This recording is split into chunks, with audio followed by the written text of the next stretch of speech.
Welcome back, wannabes and creators, to another episode of The Complete Creative, the podcast that helps you build and sustain a better creative business. Today on the show, we have Maurice Cherry.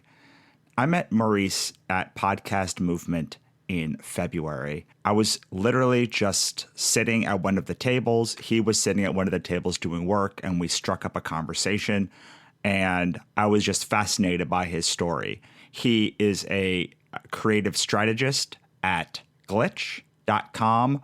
He's also the host of Revision Path, an award-winning weekly showcase of Black designers, developers, and digital creators from all over the world.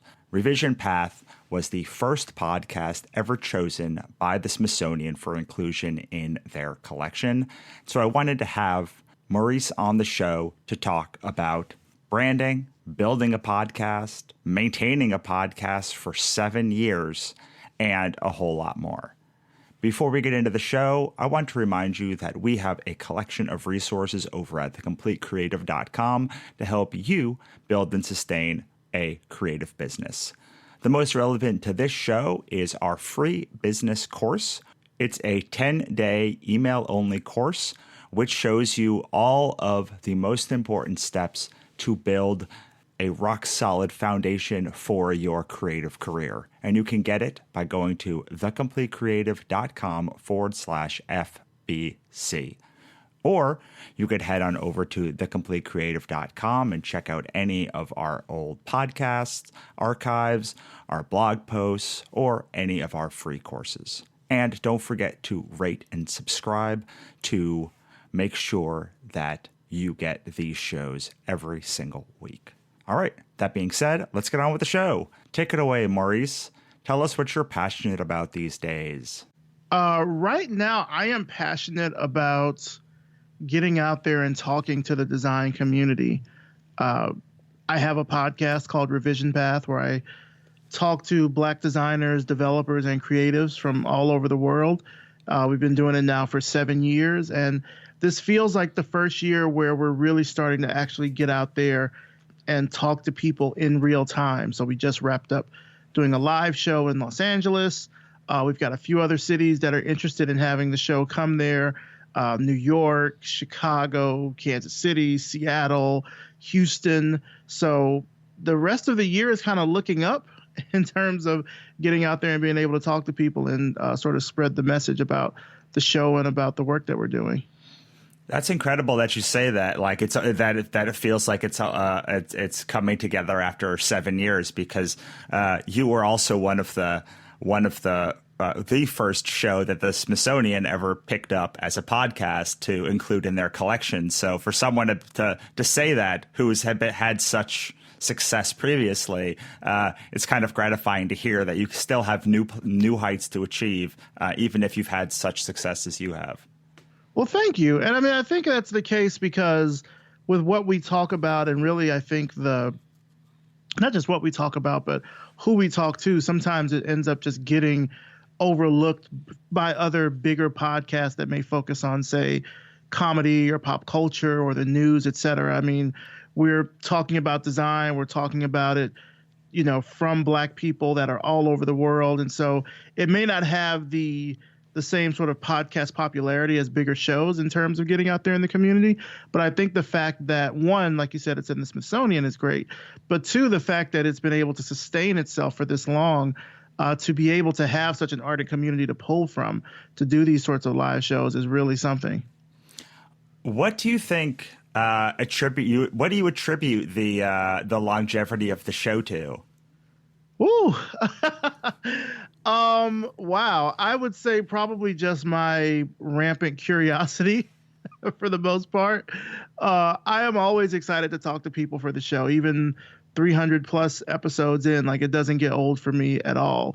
The fact that I'm able to talk to people about their craft, about the work that they do, to learn about their inspirations, and really to give them a platform to let other people know that this is what they do, that inspires me to keep it going. I mean, for most of the folks whom I've had on the show, this has been probably their first interview of their professional career where someone has actually talked to them about the work that they do, and not for a job, but just to let people know, like, hey, I'm a creative, this is what I do, or I'm a developer, this is what I do. To be able to have that platform for them to do that is really what keeps me going. Well, I really connect with that because that's sort of the basis of this show, where we're talking with creative types about how they built and sustain their careers. And about half of the time, it's someone that has been on a bunch of interviews before, and about half the time, it's someone who has literally never done an interview. And the experience of interviewing those two different kinds of people is quite different. With the person who you are interviewing with for the first time, their first interview, I find you have to make them more comfortable. It takes a little bit longer for you to get in the groove, but they tend to be raw when you get into the interview. Whereas with the person who's been interviewed a whole bunch of times, it's sort of breaking them down so they don't give those same answers that they've given at 100 interviews before. Yeah, that's true. And I encounter that with my show as well, but I think I found a pretty good way to make new people feel very comfortable. And then for people who have done this, dozens to hundreds of times perhaps, to make them feel at ease that this isn't just like another podcast or another interview they might have done. And what do you do to make that happen? Now, see, that would be telling trade secrets. Well, I guess for new people, honestly, I just talk to them a few minutes before about like how their day is going. I thank them for coming on the show. We just kind of just have a little chit chat beforehand. Oftentimes I can tell in someone's voice if they're nervous.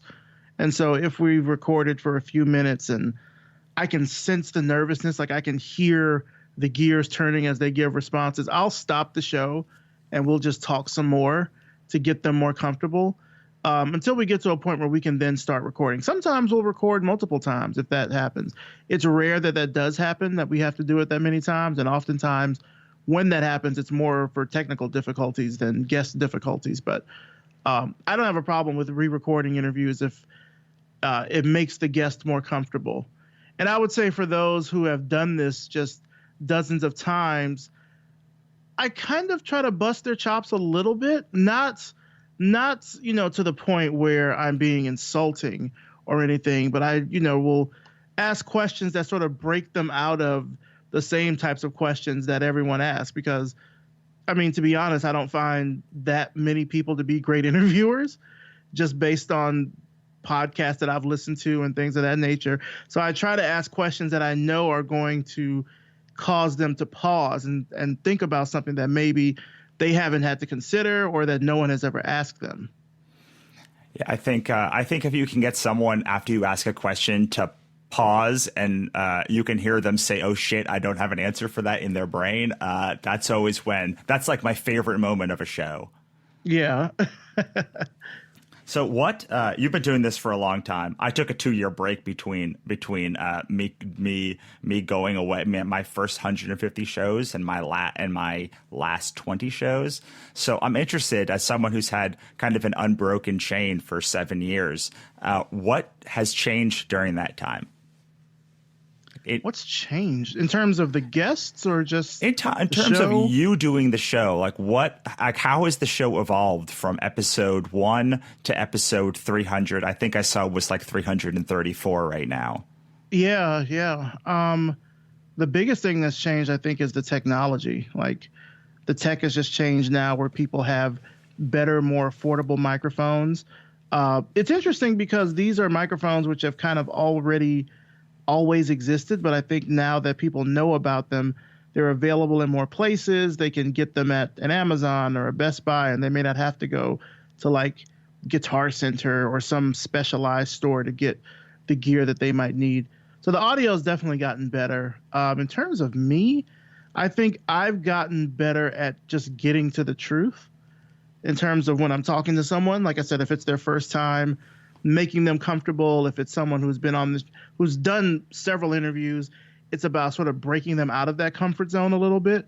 I've gotten pretty good at getting to the truth of an interview or the truth of what someone is talking about. And oftentimes that just comes as the conversation happens. It's not something that I feel can be taught. It's like a reflex. Once you're in the dance of a conversation, you're then able to kind of know, I should sort of go this way, or I should go that way, or I should interject in this part, to know sort of what you can do to get more out of the guest that they may not be giving you initially.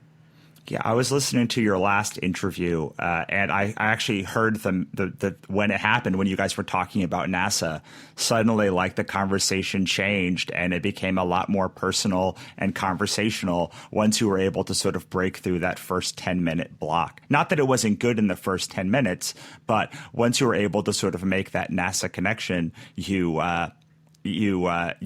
took the interview to another level. Yeah.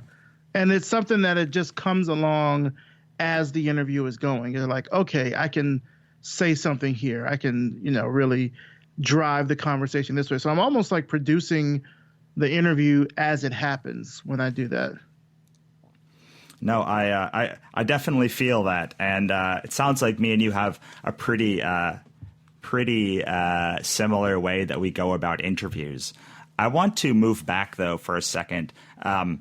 And I get you to tell us a story. I want you to tell me the story of you getting that email that Smithsonian wanted to include your podcast in their collection. I want us to know like how it felt and how and what you were feeling around that time. Sure. So the thing about the Smithsonian acquisition is that actually was 4 years in the making. So it's something that I had been actively sort of working on since 2015. In 2015, I attended a conference at Harvard University called Black in Design. And at that time, I met one of the curators for the Smithsonian, who was mostly working on the new National Museum of African American History and Culture. And I told her about the show and what I was working on, and she was very interested, but also I was sort of just in the first 2 years of the show. We were just coming up to, I think, episode 100. And so she's like, okay, this is great. Here's my card, we'll talk. And it wasn't until 2 years later at the next installment of the conference in 2017, I saw her again. By this time, the museum had opened to great fanfare, hundreds of thousands of visitors, et cetera. So now the museum was a known entity within the Smithsonian, sort of group of museums. And so I met her again, told her about the show. She was like, I remember. She gave me her card again. And I told her, at this time we're like coming up on episode 200. And here are some of the people that we've talked to. We've talked to folks in the Obama White House, et cetera. And she's like, okay. So now I think at that point, it sort of clicked and people knew, okay, this is something that maybe we should be paying attention to. And so in 2018, they sent me an email saying that they wanted me to send basically a list of all the episodes I had to date so they could look over them and sort of decide which ones they wanted to use from the collection of episodes to have in the Smithsonian.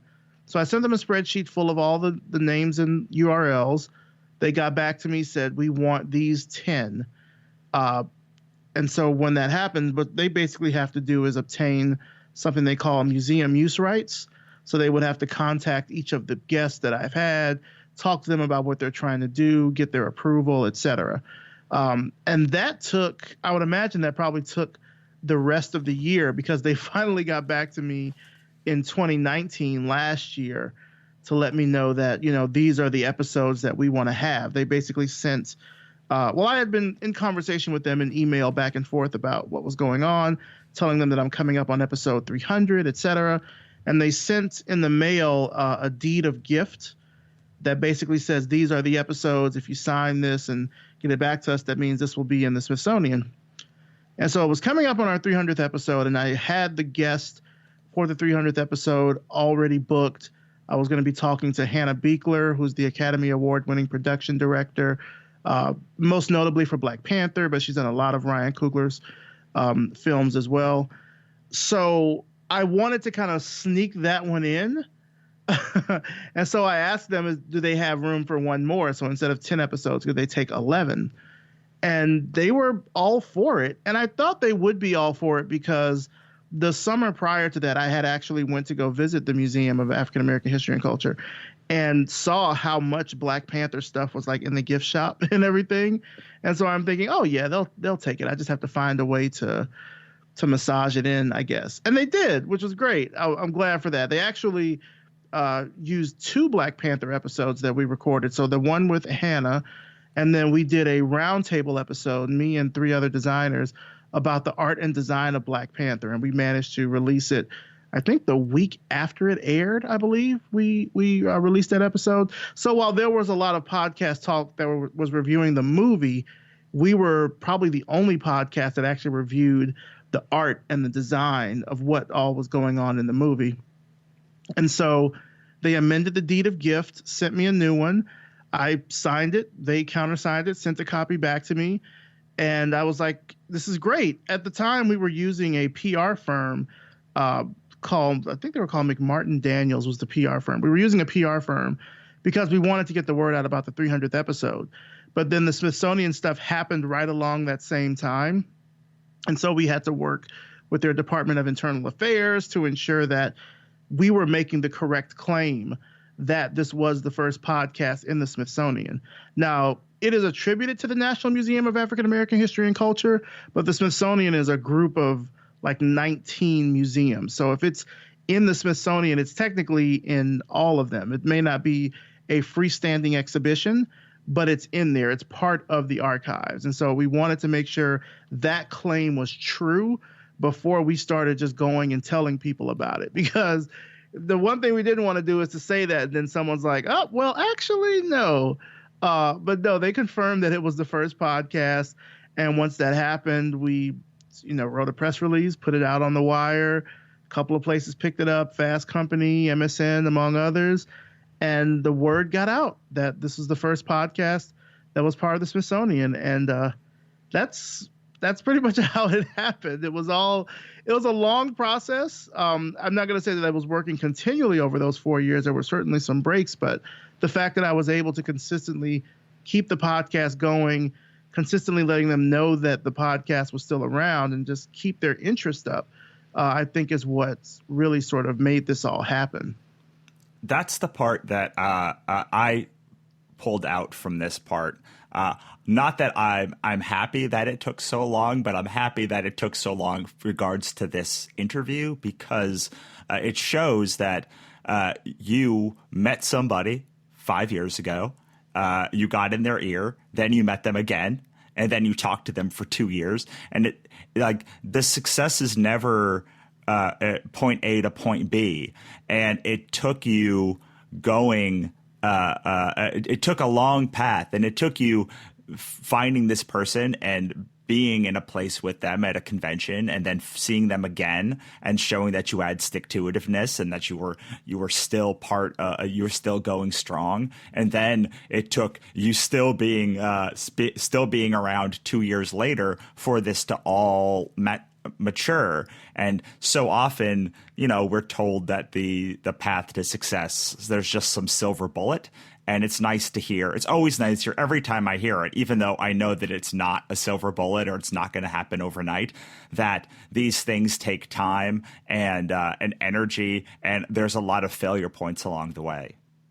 Yeah. And I mean, also, it's just about really sticking to it, because this wasn't something, the main goal of the show was not to get into the Smithsonian. The fact that did happen, don't get me wrong, that's great and that's wonderful. But the fact that I was still keeping the show going, still maintaining my audience, getting a new audience, getting guests, getting sponsors, all of this, just sort of factors into it being really a marathon and not a sprint. Like, if the show would have gotten in the Smithsonian after its first episode, that would have been great. Although I don't think it would have. But, keeping it going and keeping that consistency is really key. And it shows people that it's something that's not just I think, honestly, after I got past the 5-year mark, it was less of a show and more of like a platform. And so because it's been around that long, because it sort of came out of that first, I guess, really second golden age of podcasting with Serial, et cetera, and is still around now, and is still has a vibrant community and is still pulling great numbers and is still doing well, like that's a testament really to the medium itself. Absolutely. I mean, well, I was in we were both at Podcast Movement, and that's where we met. And I went to one of the talks, and they said that in 1 year, from 2018 to 2019, went from 550,000 to 850,000 podcasts that were around, which is a huge number. So to be able to still maintain interest in a show when there's so much more competition in there says a whole lot about the quality that you're bringing. Yeah, absolutely. I want to move a little bit and talk about you mentioned something in your last answer, which talked about, you said the show moved from just being a show to a platform, and I'd love for you to talk a little bit about what you mean by that. Sure. Well, the design industry, I mean, for what it's worth, is pretty white. It's pretty male, pretty old. Well, I guess if you're talking about digital design, not so much, but in the grand scheme of things, diversity in this industry has always been sort of a hot button issue. To that end, even though there are several different design media out there, there's design organizations, et cetera, despite all of that being out there, what's shown and what's represented as the design community, or even as a designer, is still a certain type of person. And that person is usually a white person, usually a white male. And so Revision Path, when I say that it's sort of grown from being a podcast to a platform, the thing is, because it's been around as long as it has, and because we've talked to as many people as we've talked to, we've sort of built up, in a way, this roster of designers and developers that are doing this, and people turn to Revision Path to see that, or they turn to Revision Path to hear those stories. Like, yes, it's a show, but it's also a platform because these are people that are talking about the work that they're doing. They're talking about the companies that they work at or the companies that they have themselves. And it's the only design media platform that's doing it on such a consistent basis about Black people. And so it's ended up becoming that because over the years, these other design media have not really changed or diversified in any sort of way to make Revision Path obsolete or outdated. And so it's grown into being that platform simply because of this sort of, huge absence in coverage that the community still sort of perpetuates. Yeah, and you actually use that you have job boards on your site now, right? Or I don't know, you may have always had them, but when I was listening to your show, your last episode, it talked about that you have job boards there as well, on top of just the other sponsors that you have. Right. So we started doing the job board about, I think about 2 years ago. Because what happened is from doing this, companies now look to Revision Path to say, oh, well, where are Black designers? Well, here they are. Here's a whole podcast talking to them. Here's dozens of them that we can go through and sort of find out more about and learn about their story and the work that they do. I mean, people have been hired from the show. They've gotten opportunities from just being on the show, which is great. So companies are looking to Revision Path now as that platform to say, hey, if we want to reach this audience, we need to be talking to Revision Path. And several companies will send, they'll send messages and emails like, oh, we're hiring.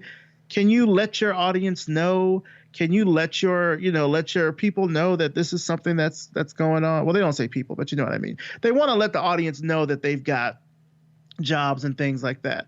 And for me, I saw that as a revenue source because I'm like, that's advertising. That would be the same way if a sponsor came to you and said, hey, we have this great product. Can you let your audience know about it? Well, it's going to cost you to do that. So we opened up the job board as a way to, one, be able to fulfill all these requests that were coming in, and two, as a source of revenue, because now we are able to expose more people to these positions. The jobs now have sort of a funnel that they can go into if they say, we want to find designers of color, we want to find Black designers, we should be posting on Revision Path. So the job boards kind of really helped out in that way. Well, and I know that a lot of podcasts, the thing that I heard was how to monetize the podcast. That's how you that's what you see in every sort of Facebook group or in all of these talks. That's what people are always talking about, and it's a great sort of interesting a way to monetize without just talking about advertising or talking about doing courses. It's another revenue stream by that you've found by using the niche market that you've been able to curate over all these years. Yeah, and even for sponsors that we have on the show, I try to practice a concept that I call radial adjacency to make sure that the sponsors that we choose are ones that are going to be best for the audience and not just anyone that has a check. So granted, you'll hear some podcasts and it may sometimes sound like the sponsors don't really mix with the show. These are mostly, I find, podcasts that are with larger networks. They'll have an ad agency or something that will sort of broker the ads between the advertiser and the show. So, of course, you're going to hear about Blue Apron or HelloFresh or Casper, Squarespace, Stamps.com, et cetera, et cetera. Sometimes that may not mesh with the show. Like if it's a true crime show and then it breaks and then all of a sudden you're hearing about HelloFresh, like what does a meal kit box have to do with a true crime podcast? I mean, yeah, people have to eat, but does that make sense for the audience? Does it make sense to have that, or do you just care about the money? Most people just care about the money, so it's not a big deal. I use this concept that I call radial adjacency to only reach out to companies and to only accept offers from companies who I think will work best for the audience. So, for example, designers are using online tools for design. They tend to have higher incomes. They're most likely living in larger metropolitan areas. So I want to hear from web hosting companies, web domain companies, stock photo companies, because these are, the assets that we use in order to create the artifacts of, design or whatever. If someone like, Harry Shave Club came along, I probably wouldn't take it because it doesn't really make sense to advertise razors to my audience. To me, it doesn't make sense. I want to make sure that the audience is getting something from it. And also to make sure that it's actually really even just a good fit. Yeah, we could have ads for Harry Shave Club, but would it really be a good fit? Maybe, maybe not. But a web hosting company would be a great fit because designers need web space. So yeah. It just makes more sense for me to try to find those right companies to work with or sponsors, et cetera, that I think are going to work best with the audience and not just which ones are willing, to pay to get in front of the audience. Tim Ferriss talks about this a lot with his show. He says that the reason that he's able to charge a premium for his show is because he curates his advertising so much that the people that actually that are listening to the show, they have a very high click-through rate, or I don't know what it's called when you actually do that from a podcast and just go, but he curates it so well that it actually allows him to charge a much higher CPM than most other podcasts because he's making sure that there's radial adjacency, as you put it. Mm-hmm. Yeah. So it just makes more sense. Again, even if I'm reaching out to sponsors, I feel like I'm going to have a greater time getting through to sponsors that have something my audience would use as opposed to just whatever sponsor is cutting a check. Right, exactly. Because at the end of the day, the sponsor's really trying to get an ROI back from what they're paying you. Mm-hmm. How long did it take you to get before you started getting that word of mouth or that scale for the show? Do you remember? Oh, goodness. Maybe about a year, I think. MailChimp was our very first sponsor. Shout out to MailChimp. They're in Atlanta, Georgia, just like I am.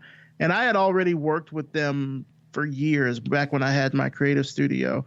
So I was already familiar with the people who worked there. I knew that they were getting a lot of attention for the advertising they were doing through Serial. And so I just figured I would try just to kind of put it out there. I also know that MailChimp is a company that really supports the creative community. They're always sponsoring events. They're sponsoring design talks, etc. So it just sort of made sense for me to reach out to them to say, hey, we're doing this podcast and this is what it's about. And it's right here in Atlanta. Would you be interested? And they were, and they've been a great sponsor, pretty much ever since then. So that was the first year that happened. I think the first time we got our biggest sponsor, which is Facebook, was in 2016. And even then, that was something that took like about a year and a half to cultivate. Yeah, that took a long time. That wasn't as simple as, because Facebook is massive, the fact that Facebook was sponsoring a podcast in 2016, kind of sounds a little bit weird almost, because podcasting wasn't that big back then, at least not for brands. It wasn't that big. And for them to sponsor this, small show, they're like, oh, this kind of doesn't make sense. But I curated that connection through working with them, through talking with people who work there, through finding out what it is that they really need and how Revision Path can be the solution to that. And so it really made sense in that respect that they would sponsor Revision Path, because we're helping them out with their goals just by existing, And it's so funny because when that happened, there were several other podcasters, some of which are well known, whom I will not name, that were in my inbox saying, introduce me to your ad rep over at Facebook. It's not that simple. One, I'm not going to do that, because that's the relationship that I've made. That's taken a year and a half. And two, there's no guarantee if I did do that they would even sponsor your show. Like, you may come with better numbers or something, but that's not what Facebook is interested in. At least that's not what they're interested in with my show. They're more so trying to reach this audience. It's less about how many downloads you've gotten or how long you've been in new and noteworthy. Like, they don't care about that. Was there a download number that you hit, or a episode number that you hit, that you started to feel like it was okay to reach out to sponsors, or feeling confident to reach out to sponsors? Or did you just say, screw it, I'm doing it now? I just said, screw it, I'm doing it now. And I'll tell you why.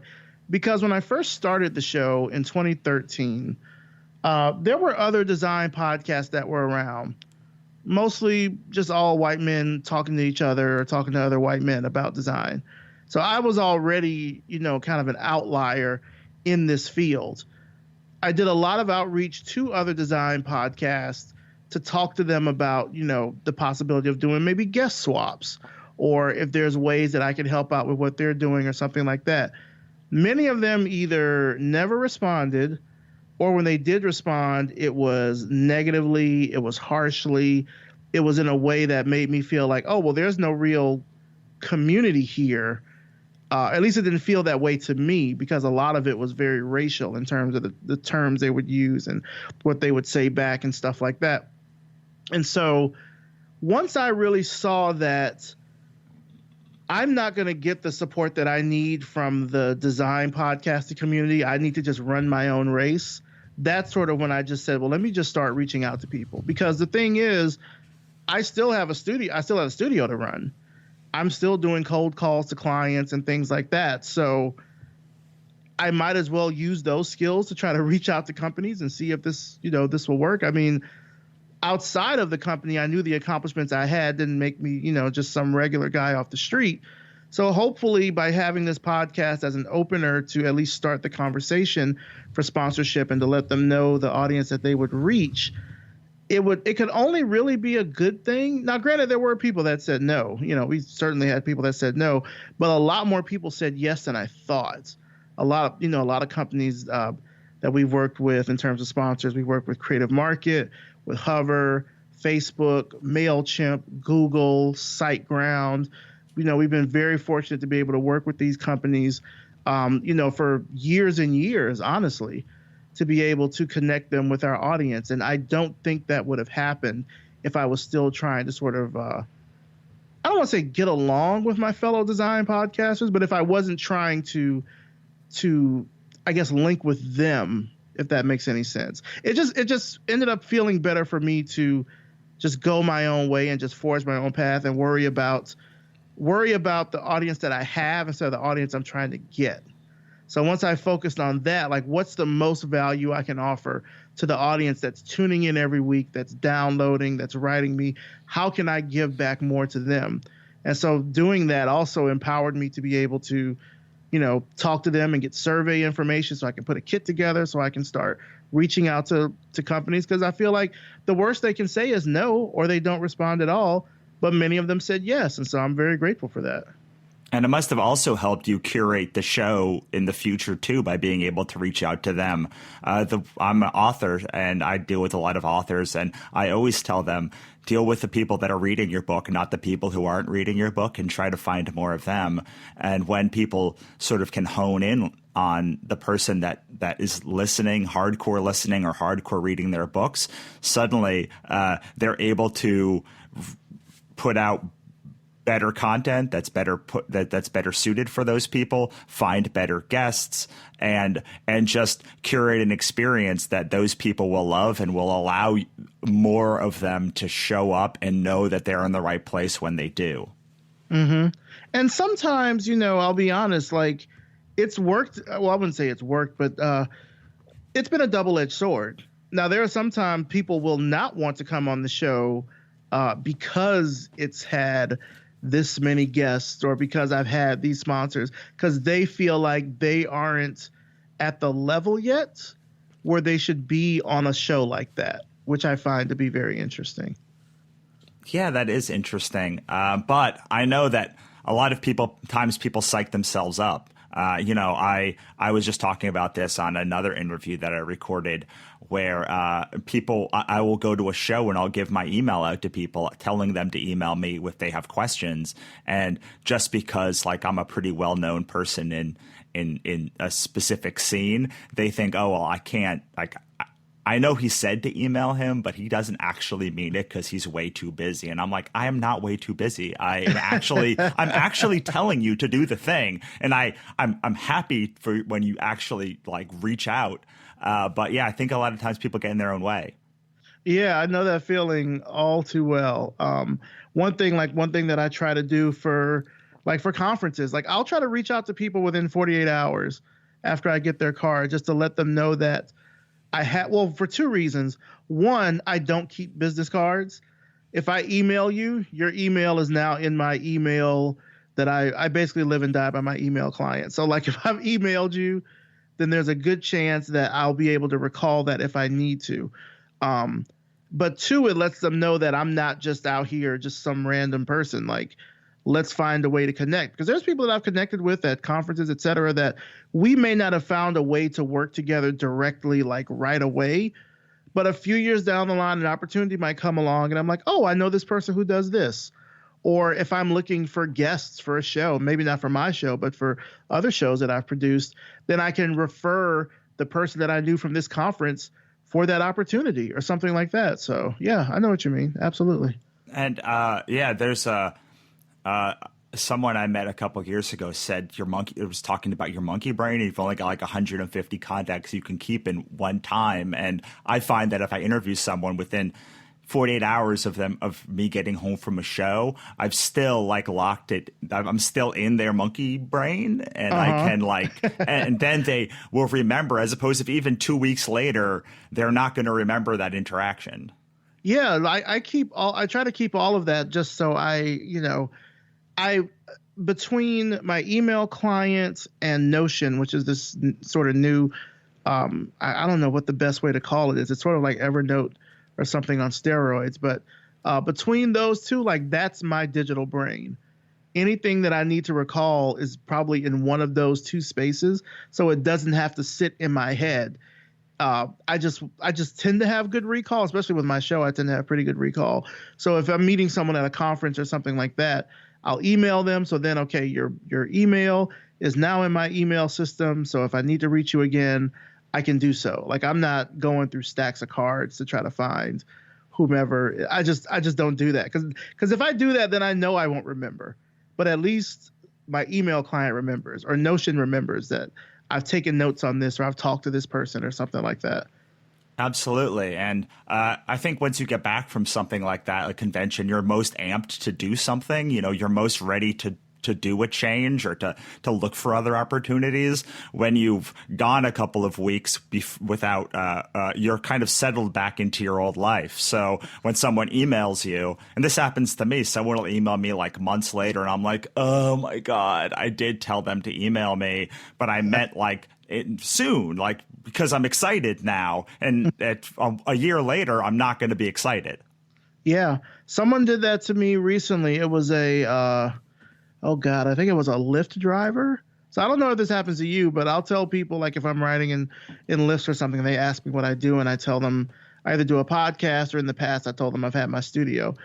I'll usually give them my card if I have cards on me, but then they'll contact me like 6 to 8 months later, like, hey, remember me?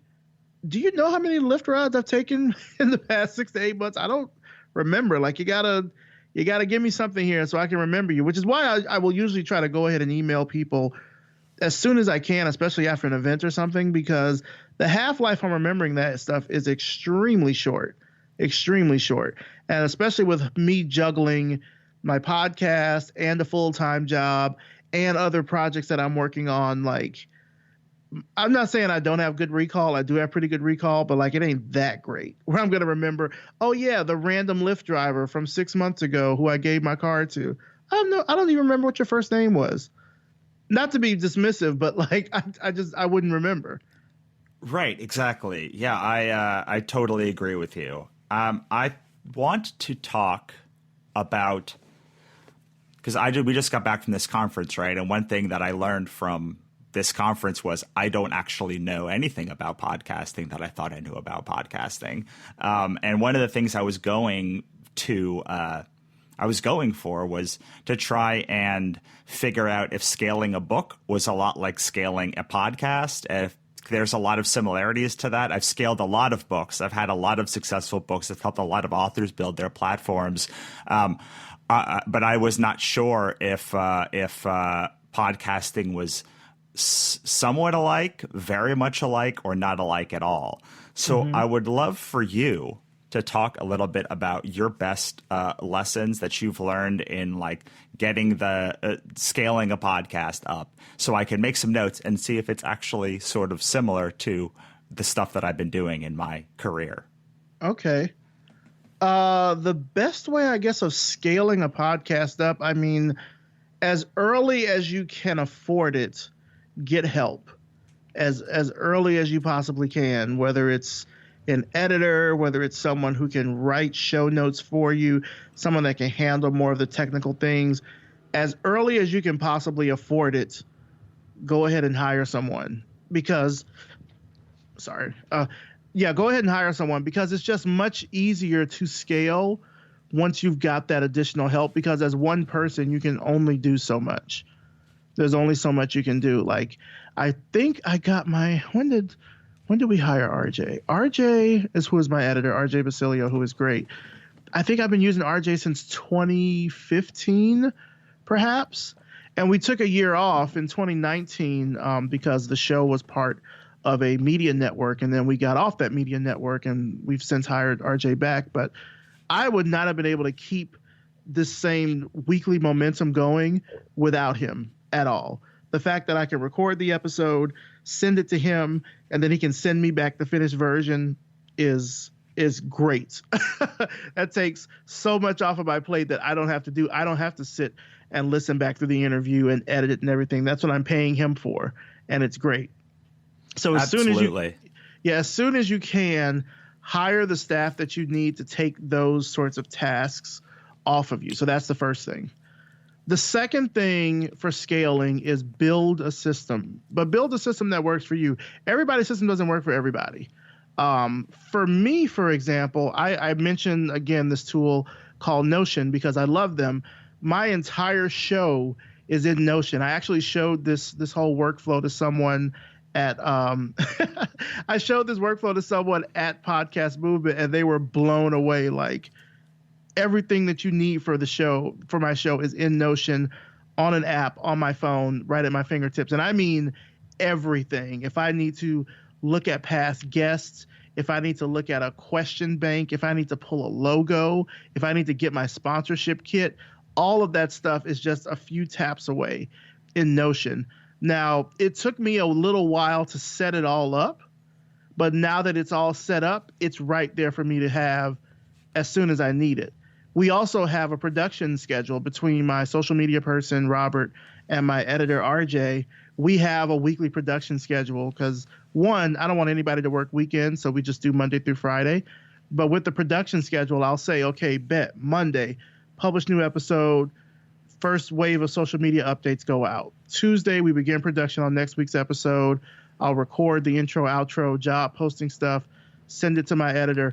I try to record at least a month in advance. So RJ has already got maybe 4 or 5 episodes just in the can, just waiting for me. All I have to do is send him the updated intro and outro, and he can get started on it. Wednesday, we do a second wave of published episodes. I'll write show notes and get episode pages and stuff together in my audio host and everything. Thursday, I prep social media updates for next week and send them to my social media guy. He gets that going. Friday, I get the episode back from RJ. I request the transcript, get the transcript, pull everything together to schedule, and we're done. And that's pretty much it. So Monday through Friday, we've got that schedule. At this point, it's down pat.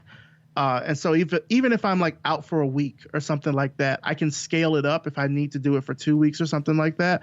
But I know on this day, I have to do this. And on this day, I should be expecting this. And so to have that system in play to be able to do that is also what helps me to sort of keep the show going and scale it as I need to. Because what happens is, even if you have new people, you can slot them right into the system where you need them to go.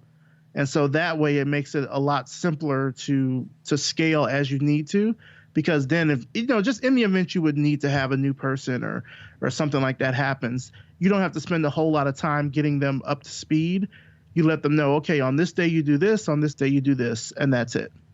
So those two things have really, really, really helped me out with scaling, is getting those things together. Everything that I need for the show, I can pull it up in Notion when I need to. I've got my production schedule together, and, I have a team that can help me out, which is really great. And granted, we have the team because we have sponsors that allow us to have that. So that's why I say, as soon as you can afford it, do it. I'm not saying that it's a necessity to have to scale a show, but it really helps. The sooner you can make that happen, it will change the cadence of how you get your show out. Yeah, I did my first 150 shows before I burned out editing everything myself. And when I came back, I said, there ain't no way I can do that again. Like, I will for sure burn out if I don't hire an editor. So one of the first things I did was find an editor for the show. And at least all I have to do when this episode is done is I already have the intro and outro pretty much recorded, unless there was some like crazy thing that happened in this episode. And I just send it off to the editor, and then it comes back. And it is such a huge relief to not have to do that part. Yeah, it just takes my mind off it, because now that I'm doing my episode recording after work, I have to shift gears, at 350 from 359 to 401. I have to shift gears from work Maurice to revision path Maurice. And so I have to get into this other mindset to start doing interviews, as soon as I can right after work, because that's when I'm able to record. So everyone in the system kind of plays their part. Like, I'm not just sitting and twiddling my thumbs, on the days where it doesn't seem like anything is going on. I'm still actively working on parts of the show. Right, exactly. So we are reaching the end of our hour, unbelievably. But I want to talk about a little bit about branding, because I know your job at Glitch is in-house creative, and you talk in your LinkedIn thing about branding. So I'd love for us to end talking about branding, probably, and how it relates to Revision Path, and then we'll talk specifically about Revision Path, because I do want to make sure that we talk all about that show, which I have enjoyed listening to for the past week. Okay, sure, absolutely. So you mention in your LinkedIn bio that you do a lot of sort of brand stories and linking brand identities across the entire brand. And I would love for you to discuss why it's important to have a brand identity for like any project that you're launching, and what that means to specifically Revision Path when you're thinking about your brand identity. So I think having a brand identity is really important because it's for two reasons. One, I think it makes it real in your mind that this is now an entity and not just this kind of swirling eddy of ideas. And two, it makes it real for other people. Like people, particularly here in the United States, but I would, wager probably in any developed country, are inundated with brands all the time. From the time that we are children to now, brands are something that humans instinctively flock to or away from for any given reason because of our overexposure to them. So I feel like it's important to have a brand for whatever your concept is, your podcast, your video series, whatever, because that's what people relate to. We relate to brands. Advertising has turned us, into these people that are very highly susceptible to these sorts of things. And so, what is a brand? A brand is essentially a promise or a feeling that's made between the customer and the company. Now, how you choose to do that varies a lot. Like there was one session that we sat in at Podcast Movement. I don't know if you were in this one, but this was near the end of the day on Friday from Manscaped. Do you remember? I don't know if you were in that one. No, I wasn't in that one. So it kind of took me a little bit by surprise because I wasn't expecting that. But like Manscaped is it is a tool for, manscaping.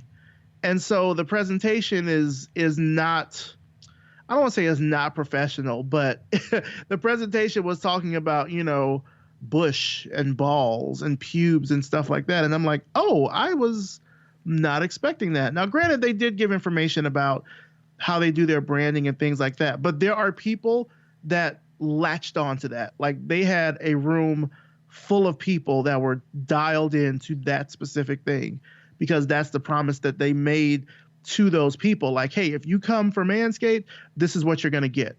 So having that together, even if it's not something that I may 100%, understand or get with, other people do. And that's who they're trying to reach. So that's what's important to them. I just find it's really important because, especially for audio, I mean, podcasting is such an intimate medium. Unless you're doing something where you're recording in person, you may often be doing it alone or doing it remotely with other people. You might not really know how it's doing until you honestly get external validation for it.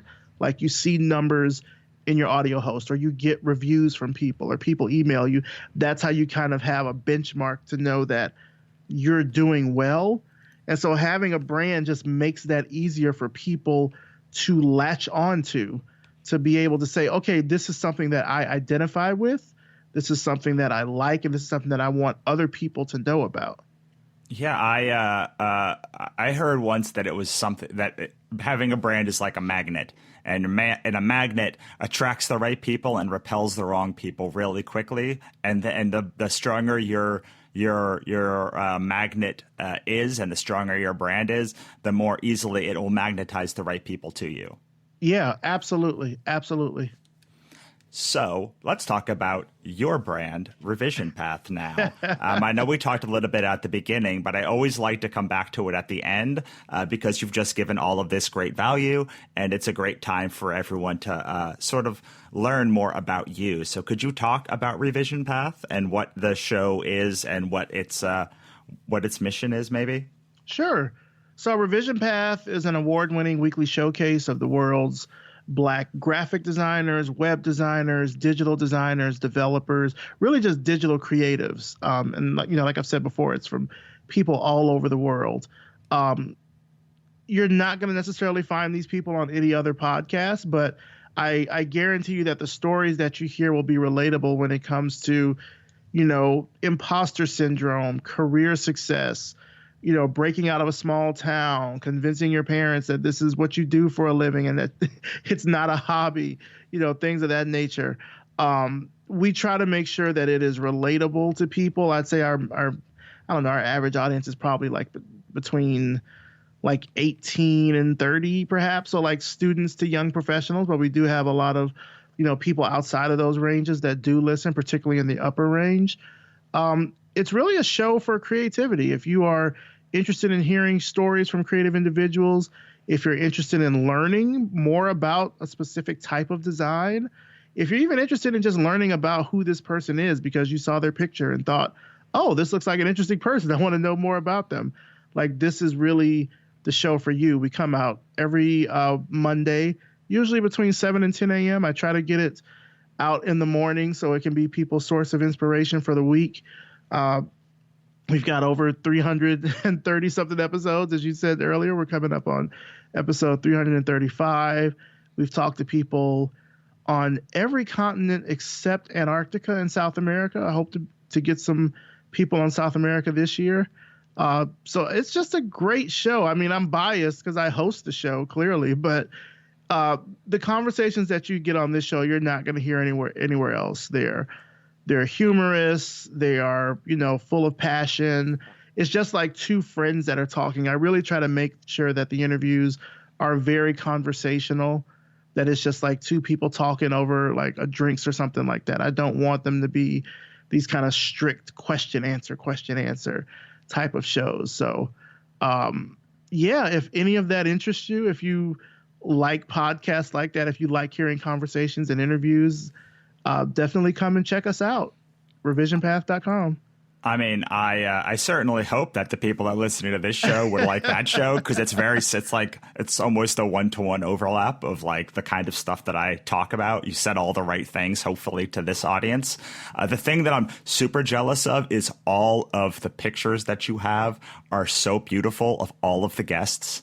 Like, I don't know does someone go out and take pictures of these people, or all these people just happen to have these wonderful black and white photos? Most people just happen to have good photos. That's something I am very well. One thing when so even like when we're booking people on the show, I try to set up the booking process so the last thing that they have to do is the interview. So once they talk to me and they're finished, like, it's a wrap. All they have to do is just sit back and wait until they hear from me to say that it's live. So even in our booking process, we require a high resolution photo. We want their bio, their Skype name. We want to know what stuff they want to talk about, what stuff they don't want to talk about, what do they want people to take away from the interview, like that sort of thing, to kind of help shape the environment of the conversation. And then we just go from there. But yeah, most people tend to have great photos. I'm very fortunate for that. I mean, I think we can honestly thank mobile phones for that, because we have so many cameras now that have such great resolution or can take, photos with, 20 megapixels or what have you. Like, we've got great photos now because I think of more mobile phones.